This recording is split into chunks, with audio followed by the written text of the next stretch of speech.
Hello, everybody. I'm Don Counts, and we're in Nashville, Tennessee. And we have on my left, we have Ronnie Carter from TSSAA, and we have Larry Taft from the Tennessean to my right. Ronnie, tell us who we have today.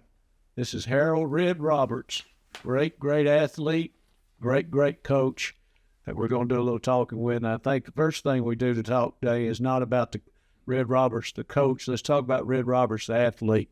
Give us a little background of playing football in high school and college. Well, I was a graduate of Glynn County High School in Brunswick, Georgia, and played football, basketball, and baseball there.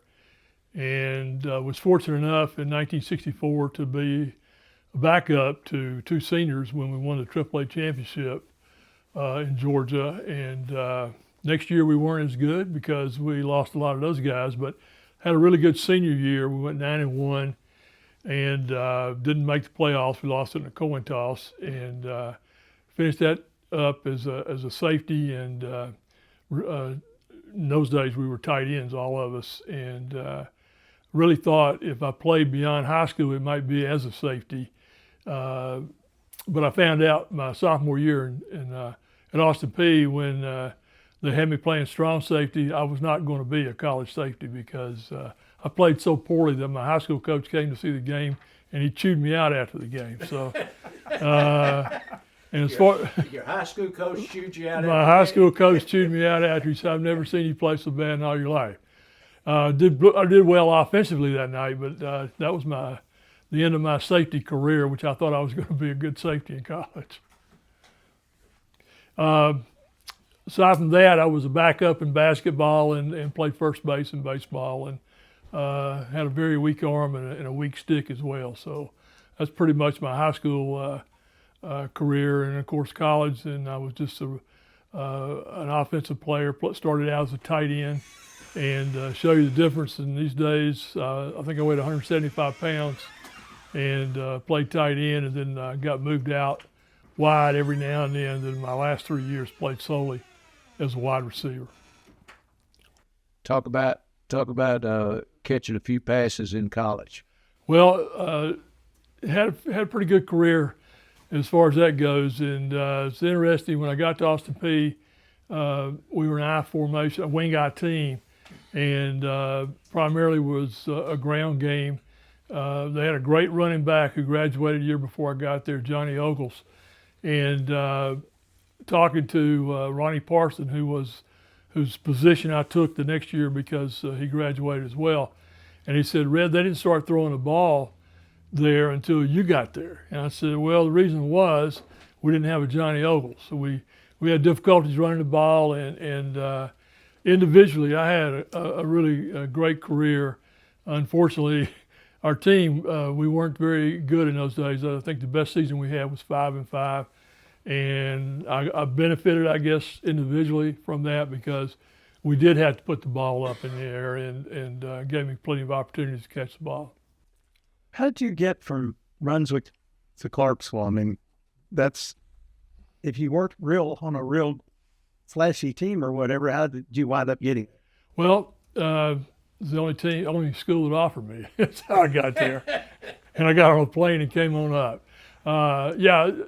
My sophomore year, my senior year in high school, in those days, that was when they signed, the first weekend of December. And the only person off our team was our quarterback to sign with Citadel. And so we're getting out for Christmas break, and I hadn't heard from anybody. And I get a call to go down to the coach's office, and met Coach Dupes and Coach Lane. Coach Dupes was the head coach, and Coach Lane, the defensive coordinator. And so they had looked at some film, and they offered myself and one of our running backs. And I'll never forget, Coach Dupes said, "But we'd like for you to come visit the school first." And I'm sitting there thinking, "Coach, if you're going to give me a scholarship, I don't care about seeing the school. Just let me go play." So we went up in early January, saw school. It was, small schools as P was in those days, especially. Nothing going on. The basketball team was on the road, so we got a good look at it and came back, and they did send us the papers finally to sign. And that was pretty much it. I mean, and looking back on it as a coach and everything, I probably wouldn't have signed me either, because I was a 4'8" 40. I weighed about 175 pounds. Like I said, I wasn't all that big. And and my grades weren't the best in the world either. So that didn't help any. But again, I got a great opportunity to go to Austin Peay, and I think I made the most of it. And then when you get to Austin Peay, have a great career in football there. You also meet someone pretty good too in terms of your wife. I did. First day of class, I'm sitting in biology, and this girl pops in the door, and she's got this great smile. And the guy sitting to my left knew her. He was another freshman football player.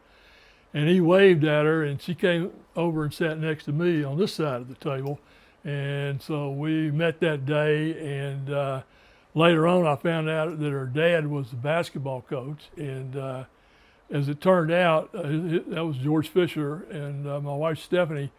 We had our first date at a high school football game. Clarksville High was playing, and I was there 4 years, and we never had a meeting, with the exception of this day. We never had a meeting on Friday nights. And after practice on Friday afternoon, Coach Dupes announces that we're going to watch some film on Friday. And I've told her that I'm going to meet her at this dorm, because I thought she lived on campus. I knew nothing. And so I had to get a friend of mine, another freshman, to go meet her at our rendezvous point and wait, and to get her to wait on me till we got out of the film. And then from there, we were going to go to a movie, a little late for that, so we just walked across the street to a Clarksville High School game, and so that kind of started from there. And later on, I found out that her dad had also played at Austin Peay in the late 40s, and held a lot of the pass receiving records there. And I ended up marrying his daughter and breaking all of his records. So pretty kind of a low thing to do, I guess, on my part. But he was great about it, because my junior year, I broke the last one, which was he had 14 catches in 1947. And that was a lot of throws in those days too. But once again, we got behind. We're at Murray State, and we got behind, and at the half, I'd caught 3 passes and 1 touchdown. And then when the game was over, I had caught 20 passes, actually caught 22, but the extra points you don't get credit for. Plus, they took the points away from me later on as well. So ended up catching 20 passes that day. And one of the latter ones that I caught was I ran an out route to our left, and the ball was, the defender was face guarding me, and I could see the ball here, and he was looking at me, and right as the ball gets about a foot behind him, I just fall away and catch the ball for touchdown. And her dad is standing in the back of the end zone, and he's picking me up. He said, I saw what you did, you know. But he was always very supportive of me, and he was a great person for people who knew him. But that pass, I tell people, today they call it a back shoulder pass. In those days, we called it a bad pass. So, you just have to catch the ball wherever it's thrown, and that's what you get paid for. Don Wade told me, former Tennessee Tech coach, said that you didn't do anything fancy on the field. You just caught the ball when it was thrown to you, caught the pass when it was thrown to you, caught every pass that was thrown to you. Was it concentration? I mean, what helped you be so good at catching the ball? Well, first off, Coach Wade, my last game at Austin Peay, they retired my number, and it was Red Roberts Day and all this stuff, and we're getting beat. And it's 4th and like 10 or whatever, and I run a curl route, and I catch the ball, I break 1 tackle and another one, and then I turn down the sideline, and I turn on that 4.8 speed that I had and scored the winning touchdown, which was a fairy tale ending, I guess. But after the game, Coach Wade came up and congratulated me, and I've never forgotten that. To steal a game from a man and him be that gracious.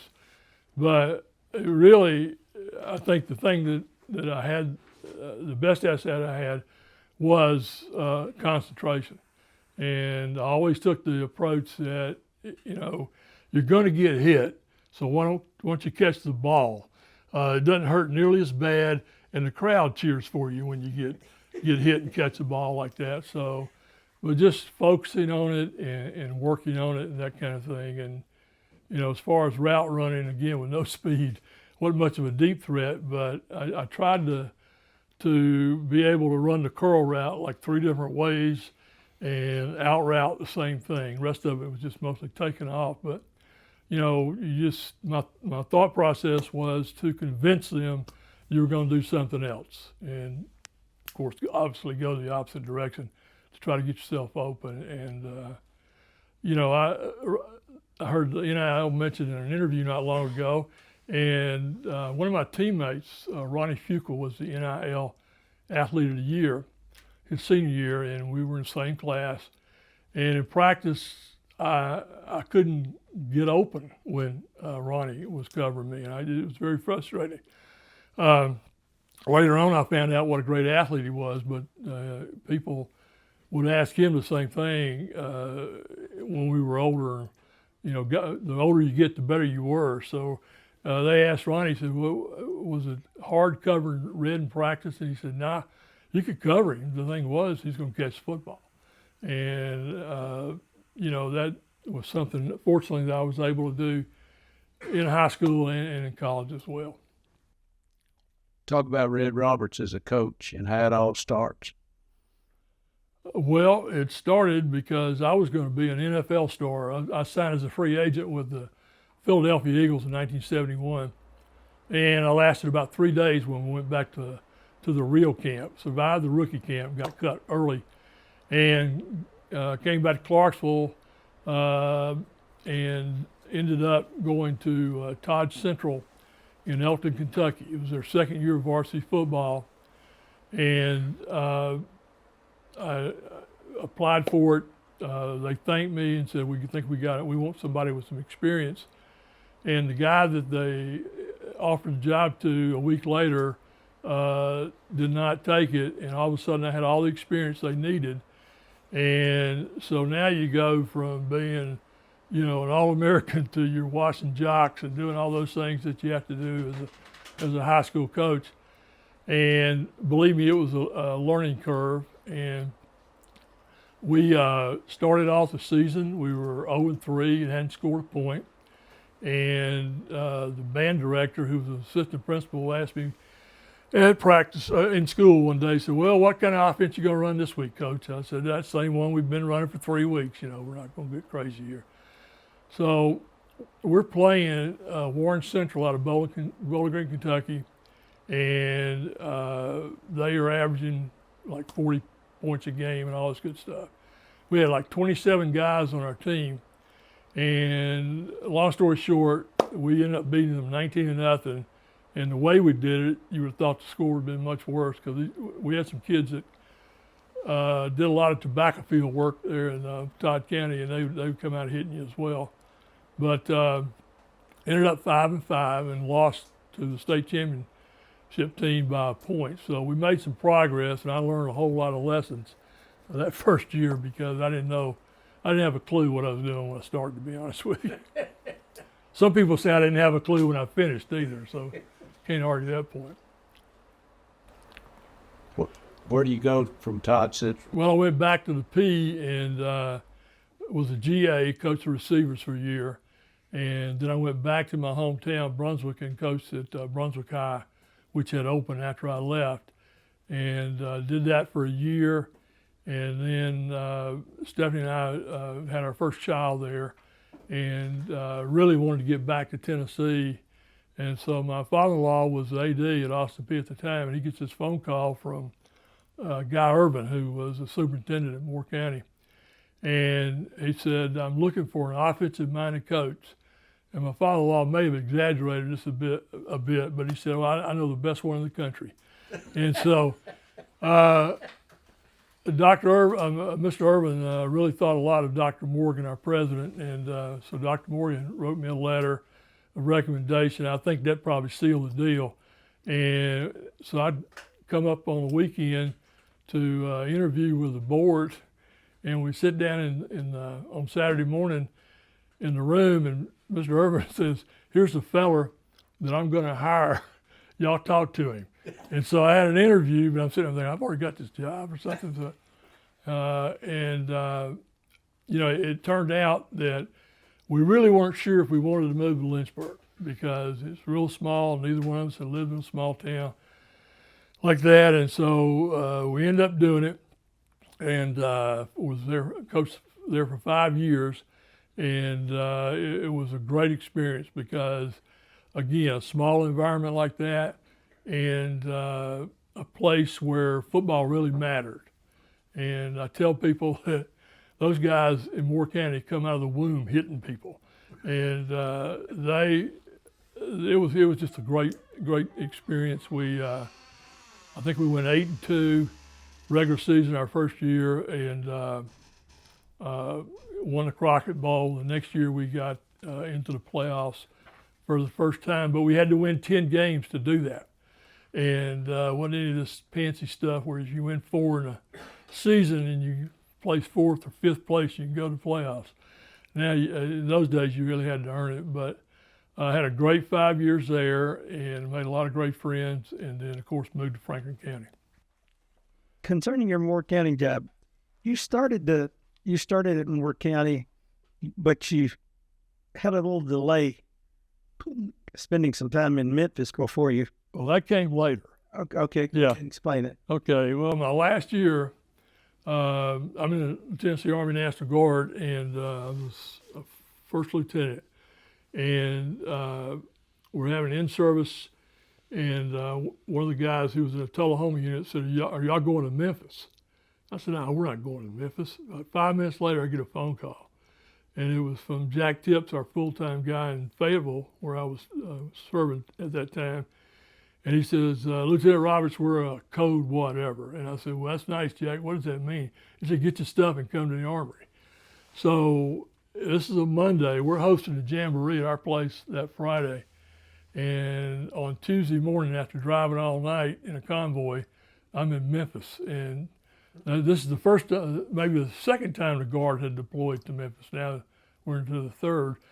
And so I ended up being a bodyguard, if you will, for a district fire chief, which was kind of interesting. It was a long week. It was very hot out there.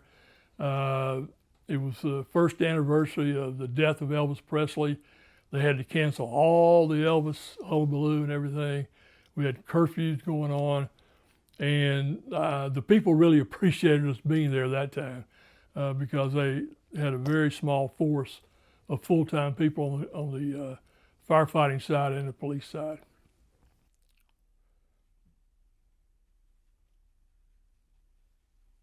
After you, for 5 years, and you went to Franklin County, there were other people that were interested in you because you had done so well at Moore County. What about Franklin County had an allurement for you? Well, a bigger school, and again, I think it's just like you see people going to bigger jobs and on the college level. You want to see if you could do it at that level. And I'd applied at several schools and never had an opportunity to go anywhere else. And so I was given the opportunity at Franklin County. And I always said if I left Moore County, I wanted to go to a place where football meant something like it did in Moore County. And Franklin County comes along, and I thought that fit the bill because I knew the history of that program with Coach Boulding, who built it from really nothing and produced some great players. Philip Fulmer, Rudder, all these guys that played at Knoxville. I played against guys in college, had teammates from there. So for me, that felt like a good opportunity to coach in a place that really meant something. It was a very competitive district conference that you were in. at that point in time. Can you describe some of those rivalries?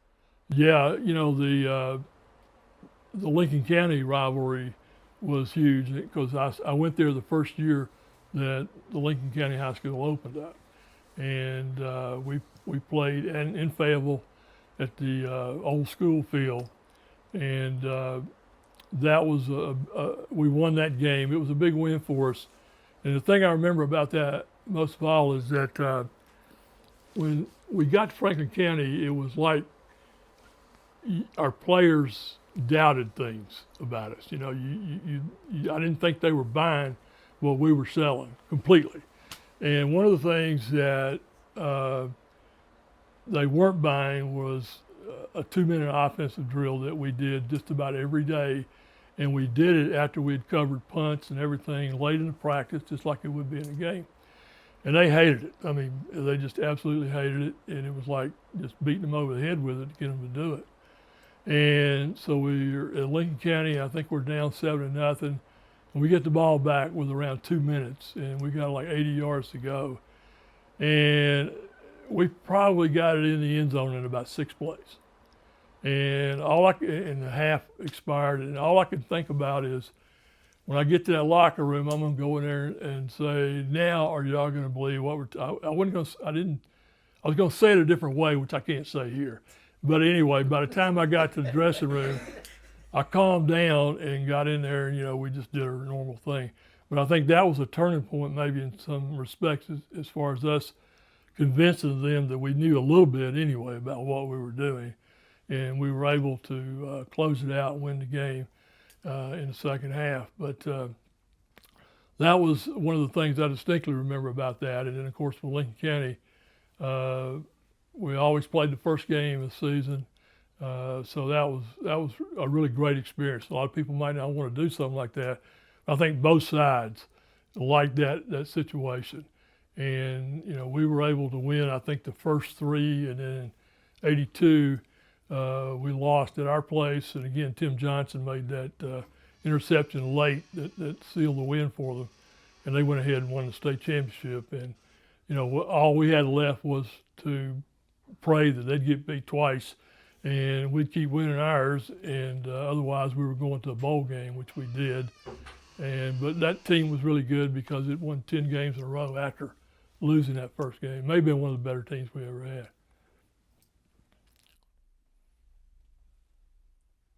The years at Franklin County, you were a teacher, you were an assistant principal, and I think that you told me once you got a lot of education on the fact that as a head coach, all the football players were yours, but and the teachers that wanted more discipline of your football players would say, "Let me tell you what your football player did, not their science student, not their math student." What was that like in terms of just the total education of an educator? Well, you're an assistant principal, and that means you're the henchman. You got to be the bad guy to take care of the bad guys, that kind of thing.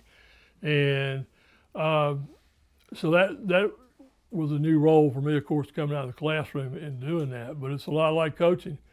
You got 1,100 of them running around in the hallway, and you got to help keep that under control. But it was a great learning experience, dealing with kids, and unfortunately, a lot of time you're just seeing most of the bad kids, or if you will, and you have to deal with that kind of thing, and it makes you appreciate the ones that are really going there every day for the right purpose and doing their jobs. And that always struck home at graduation. You'd sit there and, kids are coming across the stage getting their diploma, and you don't know who they are.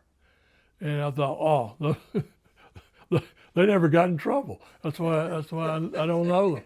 And so, and there were a whole lot more of those kids than there were the other. But, it gave me a lot of freedom to work in on the football side as well, a little flexibility. And that was a good thing about being in Franklin County. And I think one of the reasons I chose to stay there so long is because I had control of the program.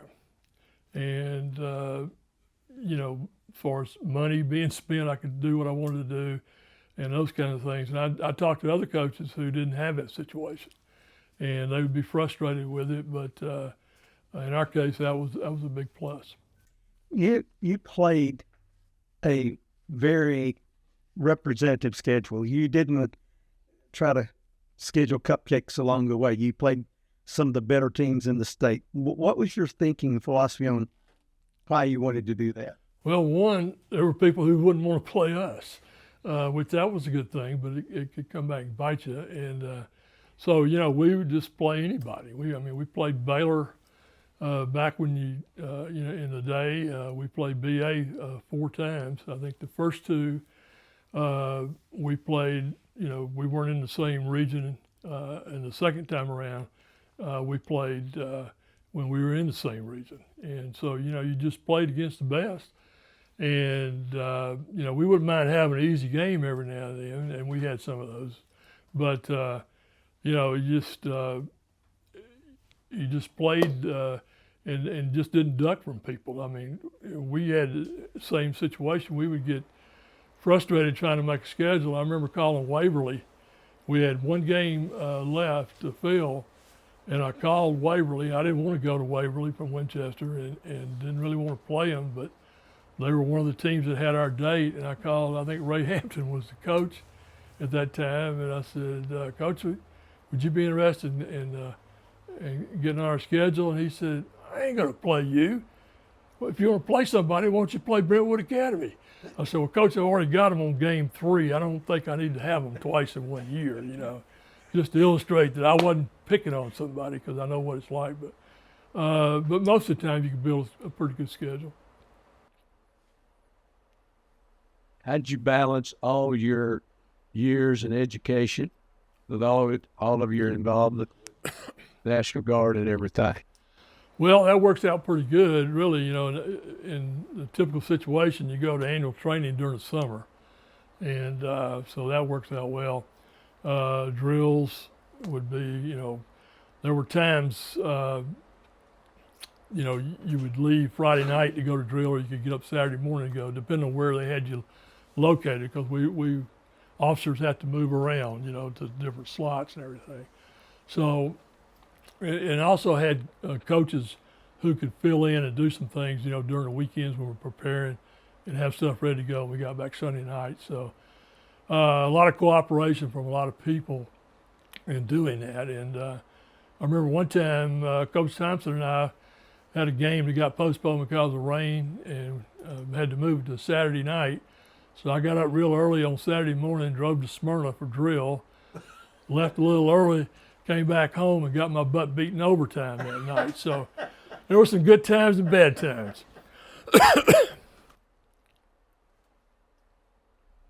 I think it's good.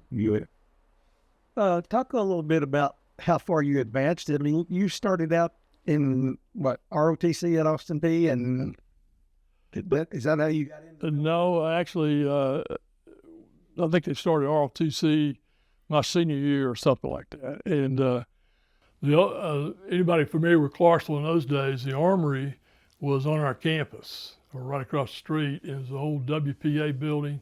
You couldn't blow that thing up with an atomic bomb. But in those days, the National Guard, my senior year,